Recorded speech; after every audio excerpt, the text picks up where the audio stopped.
Give me your thoughts on tonight. I mean, I think there's some things we can dwell on that they didn't do, but I'd rather just flip it over and say this was a hell of a season, Kyle. You know, from what they haven't done for so long, what they're able to accomplish this season, and to say they took the Warriors to 7 games with an opportunity to win, I think it was a great season. I totally agree with Matt. Like, they took the Warriors to a 7-game series, and I'm pretty sure nobody thought that they were going to win Game 6, right? But the fact that this community still came out, still supporting, it's one of those ones like Mike Brown said, hey, we were trying to win a championship.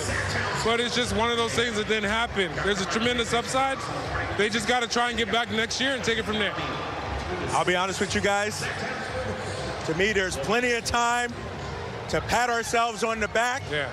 But we got victimized by Steph Curry tonight. The Drew dropped 50, and I think the Warriors showed the difference between us and the championship team. Their guys rise to the occasion. Our guys fought. Our guys played well. But Steph Curry, he's a human cheat code out there. He was incredible. I mean, 50 points in Game 7. But again, this is built up over the last 10 years because the Warriors had to take these kind of knocks getting ready to prepare for their runs that they made and the dynasty run they had. So, again, it's a process, but there's definitely still levels to this. But I still feel like with that said, the Kings had a chance to win Game 4, Game 5, and, you know, had a great first half in Game 7. Yeah. Man, let me tell you something. We were right here, man. Yeah, totally. It's crazy you bring up cheat code, right? My best friend Adam texts me. He's like, it's unreal that cheat code that Steph Curry got, because I used to kick his butt. Same way with Chauncey Billups and the Detroit Pistons. But, man, we got to be happy, man. Nobody expected the Kings to actually Wait, what'd you just say, Kenny? Chauncey Billups. Used Detroit to do what? Pistons. I used to bust his butt in the game. Chauncey Billups? I used to be Steph, and I used Chauncey In what game? Billups. Man. Oh, in the video game. Video game. Oh, I thought you were talking about real life. I was about to say, man. We can get Chauncey on the phone. We're talking about cheat codes. Chauncey on the phone. We're talking about cheat codes. All right, 120-100, your final score. Let's get to Toyota. Ask the fan poll. You guys have been tweeting at us all throughout the night. Here was the question here. How will this series be remembered? And overwhelmingly, it said Kings coming out party, 68%. Another series W for the Dubs, birth of a new rivalry. And we heard it here, Kenny. This crowd at the end yelling Sacramento, Sacramento. So nothing to be sad about, ashamed about, embarrassed about. You had the reigning champs on the ropes, almost got it done. I just think this community's happy that the Kings are back in the postseason. Like, man, it's been 16, 17 years since they've been there. And, man, this place was rocking. It was nice to actually see all the people outside that were actually watching. Yeah. They couldn't see anything, but they were still outside supporting, even though they couldn't get in the building. Yeah, Matt, when you look at this season, the fact that we're even here,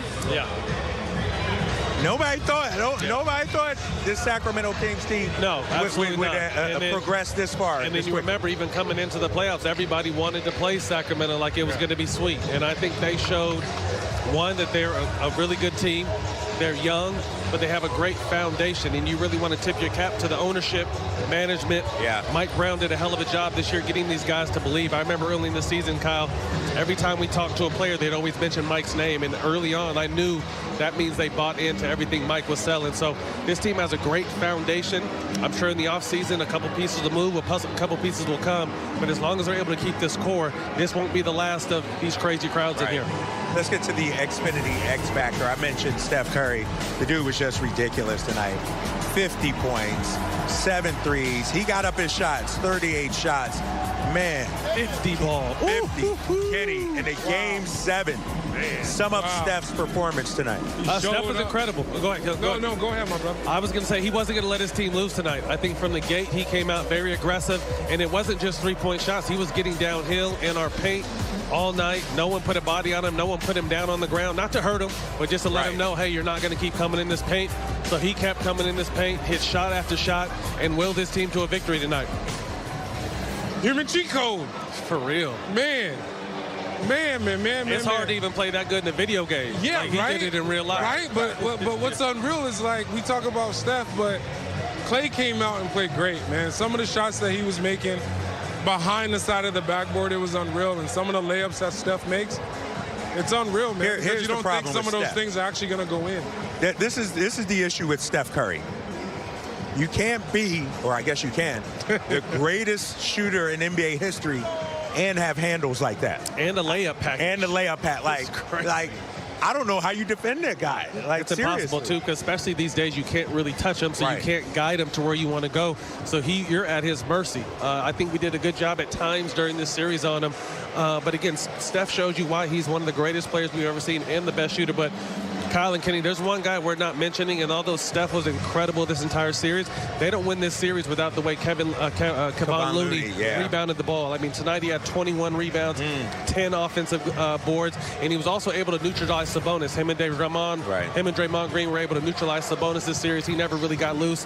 Sabonis had 22 tonight, but about 6 to 8 of them came in garbage time. But they did a great job of just obviously controlling him on defense, but then he dominated the glass.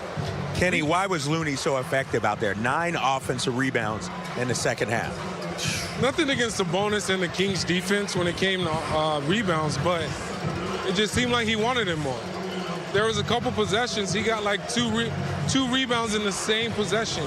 And obviously this is a guy that I feel like he's the tank of their defense because he holds them down. Not only does he get offensive rebounds, he's a presence in the paint because he's such a big body and you can't really move him. And it was obvious that Sabonis couldn't move him. Yeah. There was a couple times Sabonis, me and Matt talked about this last game, as far as like turning and facing somebody to where you're not allowing him to get the ball. Sabonis did it a couple times and he still got the ball.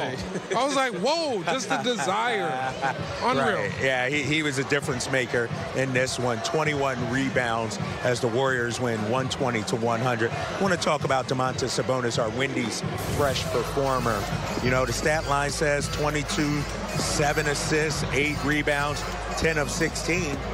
He was good tonight, I thought, but maybe we needed more. Well, no, he was good. Don't get it wrong. But, I mean, a majority of that was in the first half, Kyle. I want to say in the first half he had, where's he at? He had 16 points, 5 rebounds, and 4 assists. So I think he did, in the second half. So I think he did a majority of his damage. But not just him. Sacramento as a team only scored, 50 points in the second half? Or how many points did they score in the second half?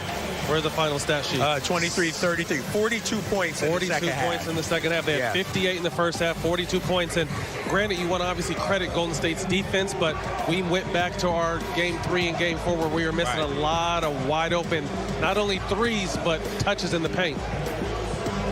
As we're watching highlights here of Domantas Sabonis, a lot of times when you talk to players, they talk about what they need to work on in the offseason. Kenny, give me something for Sabonis.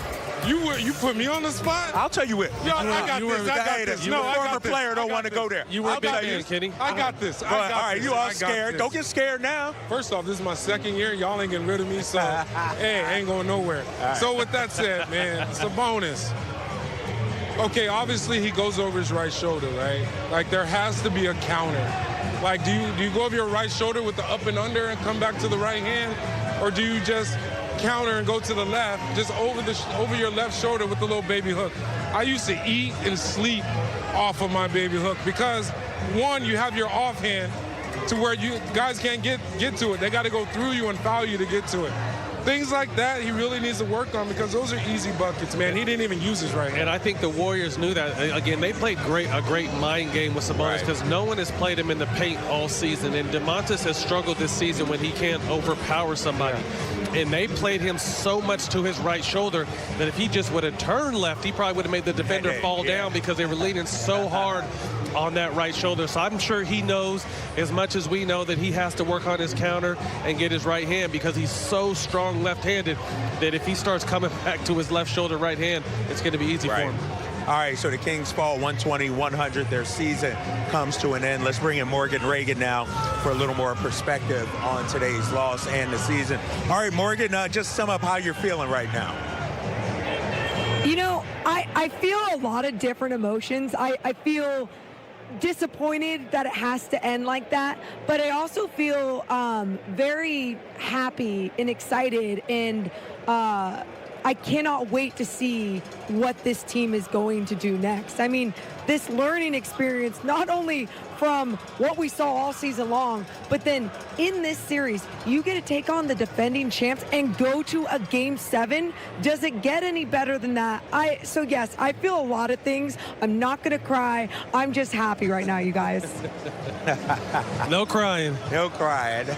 You're not going to cry right now, but maybe when you get home later or something like that. Then, you know, when I look at this season, guys, I talked about nobody expected this team to be here.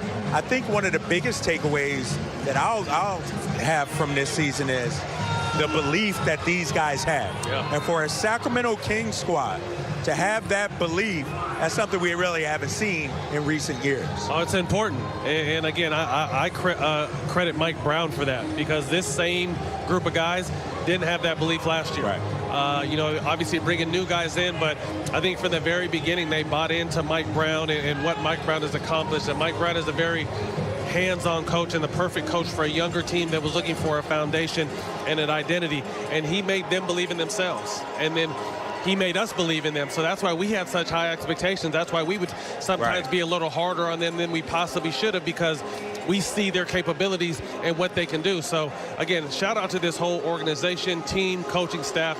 Yeah. There's no moral victories, but they definitely showed signs of growth, and they're heading in the right direction. Morgan, where do they go from here? Tell me about the offseason.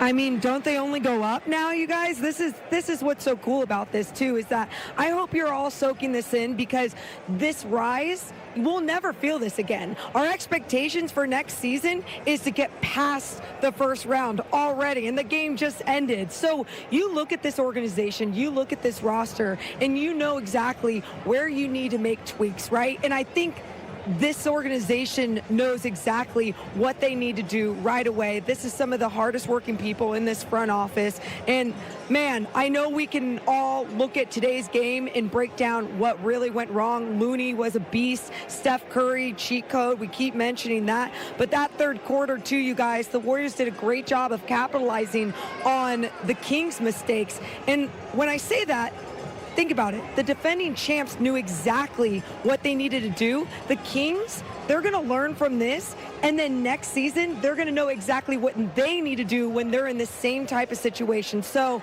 again, just hope that this team can get better and better, because I know our expectations are going to get higher and higher. I'm not going to be putting any more tattoos on my body, guys. All right, Morgan Reagan, great job this season, of course. 120-100 is your final score. And, you know, Morgan mentioned that they can only go up. Here's the thing. I've seen this script before. I can look at the Atlanta Hawks. How do you, let me ask you guys as players, does a loss like this, should it fuel you this offseason?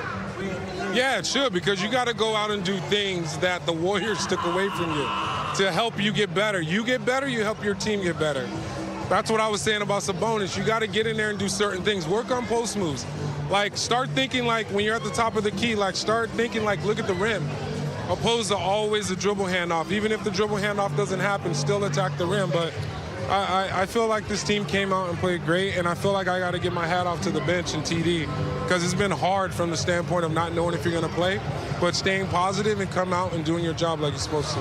I think obviously Sacramento lost the series, but I think they gained more in the lesson. This is a huge lesson. They're going to be able to pull back from this experience this year and realize and take parts and pieces, knowing where they have to be better. But this is where you grow. You grow through losses.